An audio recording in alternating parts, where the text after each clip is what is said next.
Patuloy na pinapalakas ng Police Regional Office 2 ang kanilang kampanya laban sa bullying at maling paggamit ng emergency hotline matapos magsagawa ng information drive sa mga kabataan at residente ng Cauayan City.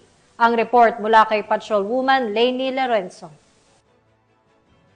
Tagumpay na nagsagawa ng dalawang magkahiwalay na symposium ang Cauayan City Police Station, katuwang ang Police Regional Office 2, Regional Community Affairs and Development Division at Police Community Affairs and Development Unit na ginanap sa Cauayan City National High School Main Campus at Office of the Senior Citizen Affairs nito lamang ika-10 ng Setyembre taong kasalukuyan.